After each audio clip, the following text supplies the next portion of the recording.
बिस्मिल्लाहिर्रहमानिर्रहीम। आज का हमारा टॉपिक है बेनिफिट्स ऑफ वॉकिंग। तो हम देखते हैं कि हमारे पास वॉकिंग जो है ना उसके कितने फ़ायदे हैं।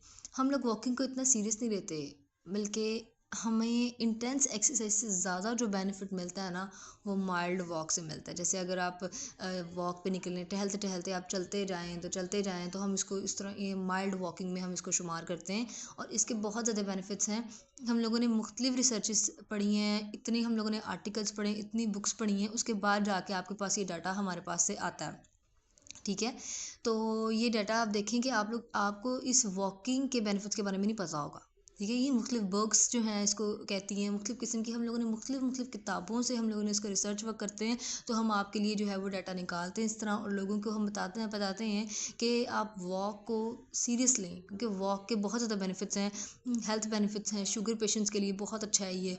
ठीक है। इसके अलावा जो है जो बेस्ट पर्सन है उसका तो आपको पता ही है कि वेट लॉस में हेल्प करता है ये। तो इसके बहुत ज़्यादा बेनिफिट्स हैं।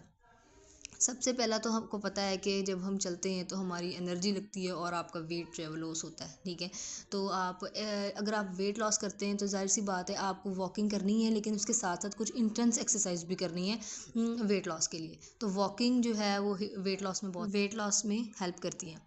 इसके अलावा वॉकिंग जो है ना आपका जो कॉर्टिसोल लेवल है उसको कम करती है। कॉर्टिसोल क्या, स्ट्रेस हार्मोन, आपके स्ट्रेस को रिलीज़ करती है, आपको स्ट्रेस फ्री करती है आपकी बॉडी को। और जितने भी आपको वॉकिंग के बेनिफिट्स मिलते हैं ना वो हमेशा 20 मिनट्स की वॉक के बाद मिलते हैं, क्योंकि आप स्टार्ट होता है तो फ़ौरन ही आपकी बॉडी उसको रिस्पॉन्ड नहीं करना स्टार्ट कर देती, बल्कि इसके बेनिफिट्स आपको 20 मिनट्स बाद मिलते हैं।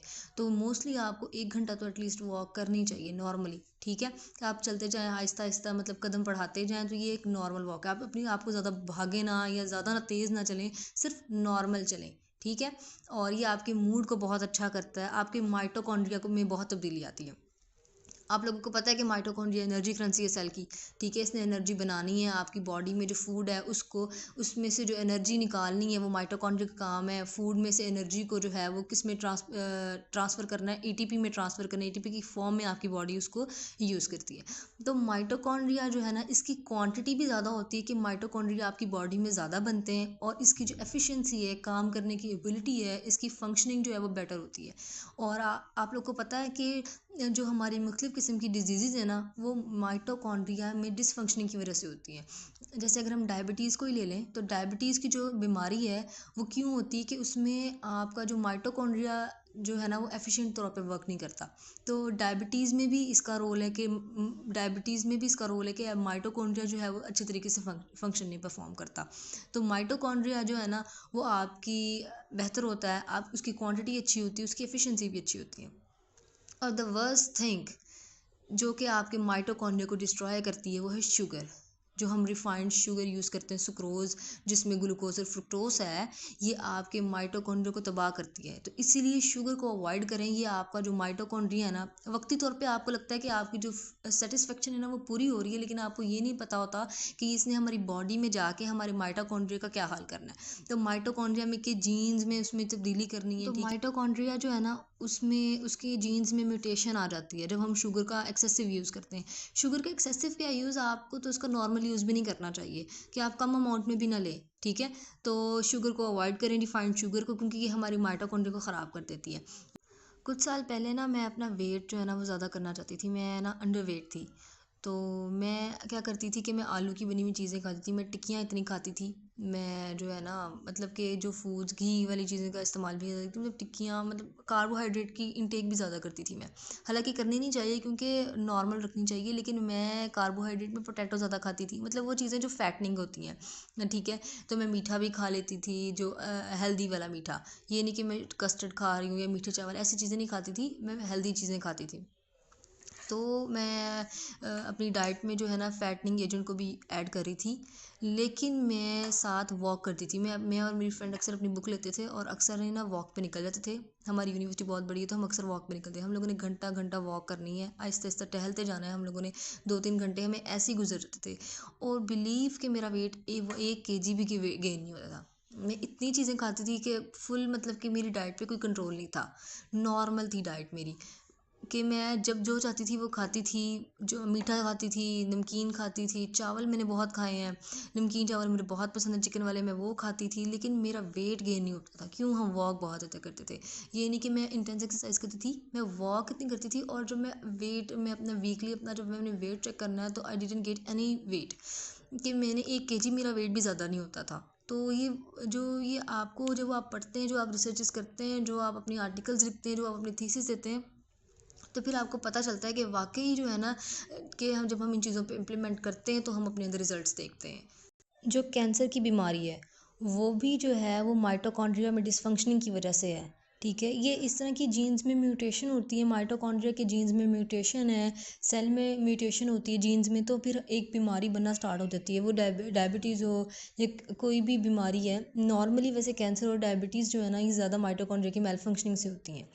और इसके अलावा एक इसका बहुत जो हैरानकुन फ़ायदा है वो ये है कि आपकी बॉडी में जो माइक्रोबायोम है, ठीक है, आपकी गट में जो हेल्दी बैक्टीरिया हैं, उनमें जो डाइवर्सिटी है ना वो ज़्यादा होती है, ठीक है? आपके जो देखिए आप चल रहे हैं और आपकी जो गट में जो माइक्रो ऑर्गेनिज़म्स हैं ना वो अच्छे होते हैं, उनकी जो डाइवर्सिटी है ना वो ज़्यादा होती है, ठीक है? और इसके अलावा वेरी इंटरेस्टिंग, ये हम आपकी बॉडी में एंटीऑक्सीडेंट प्रोड्यूस होते हैं जब आप चलते हैं, आपकी बॉडी एंटीऑक्सीडेंट्स बनाती है।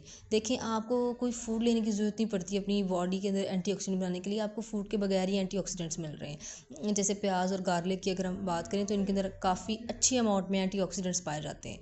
लेकिन आप जब चलते हैं तो आपकी बॉडी ऑटोमेटिकली एंटीऑक्सीडेंट प्रोड्यूस करती है, आपको मुख्तलिफ़ किस्म के स्ट्रेस से बचाती है, और आपकी बॉडी में जो मुख्तलिफ़ किस्म के सेल डिस्ट्रॉय होते हैं उनको क्लीन अप करती है, और आपकी बॉडी जो है वो पेस में आती है। हमारी बॉडी में जो मुख्तलिफ़ किस्म की इन्फ्लेमेशन हो जाती है, जैसे गट में इन्फ्लेमेशन हो जाती है, आपके जॉइंट्स में इन्फ्लेमेशन हो रही है, आर्थराइटिस है, तो उसको भी कम करती है, ठीक है? तो इसलिए आपकी बोन डेंसिटी को भी बढ़ाती है, इसलिए जिनको थोड़ा सा हड्डियों का मसला हो तो उनको भी चाहिए कि वो चलें। तो एकदम से आपने 1 डेढ़ घंटा या 2 घंटे वॉक नहीं करनी स्टार्ट कर देनी, बल्कि आप अपनी ड्यूरेशन जो है उसको आहिस्ता आहिस्ता बढ़ाएं। पहले आप 15 मिनट वॉक कर लें, फिर आहिस्ता आहिस्ता कल 20 मिनट, फिर इस तरह अपनी ड्यूरेशन बढ़ाते जाएं। तो वॉक को अपनी डेली रूटीन में लाजमी शामिल करें, ठीक है? और ये आपकी आइज़ को जो है आपकी वी एनर्जी करता है, ठीक है? देखें, जिनको डायबिटीज़ होती है ना, उनको ये मसले लाजमी होते हैं, उनको आई का मसला होता है, उनको किडनी का मसला होता है, उनको हार्ट का, यानी कि उनकी वेन्स जो आर्टरीज़ हैं उनको उनका मसला होता है, और शुगर लेवल का मसला तो उनको है, लेकिन इसके साथ साथ उनको ब्रेन का मसला भी होता है। तो जो शुगर पेशेंट्स होते हैं ना, उनके लिए उनके आई में कोई ना कोई फंक्शन लाजमी होता है। आप देख लें, जितने डायबिटिक्स होते हैं उनमें आई इशू होता है। तो जो डायबिटिक्स हैं उनके लिए तो बहुत अच्छा है कि वो रोज़ाना वॉक किया करें, आहिस्ता आहिस्ता रोज़ाना। कभी बंदा अपने छत पर जाके वॉक कर लेता है या अपने सहन में टहल लेता है, तो उनको ऐसे टहलना चाहिए जो कि उनके लिए अच्छा है। इसके साथ साथ ये आपकी क्रिएटिव थिंकिंग को जो है वो इम्प्रूव करता है। आप प्रॉब्लम सॉल्विंग जो आप यूज़ करते हैं, अपनी सोच जो है, आपकी सोच में आप नए ख़यालात आते हैं आपके अंदर, क्रिएटिविटी आपके अंदर आती है, तो चलने से बहुत कुछ होता है। वॉक करने से आपकी जो जिस्म के अंदर है, ऐसे सेल्स भी बढ़ते हैं जिन्होंने कैंसर को ख़त्म करना होता है, कैंसर को मारना होता है, यानी कि आपका इम्यून सिस्टम जो है वो काफ़ी अच्छा होता है चलने से। और ये आपके ब्लड शुगर लेवल को भी अच्छा करता है, यानी कि इंसुलिन रेजिस्टेंस जो है उसको इम्प्रूव करता है। और आपके हर बॉडी के टिश्यूज़ तक जो है, आपकी बॉडी के हर टिश्यू तक जो है वो ऑक्सीजन जो है वो ट्रांसफ़र होती है, आपकी बोन डेंसिटी जो है वो इंक्रीज़ करती है। अब आप भी अपनी ज़िंदगी में, अपनी लाइफ में, अपनी रूटीन में वॉक को शामिल करें, तो आप देखेंगे कि आपके अंदर कितनी तब्दीली आती है, आपकी बॉडी में कितनी तब्दीली आती है। और थैंक यू वेरी मच। आज के लिए इतना ही। अल्लाह हाफिज़।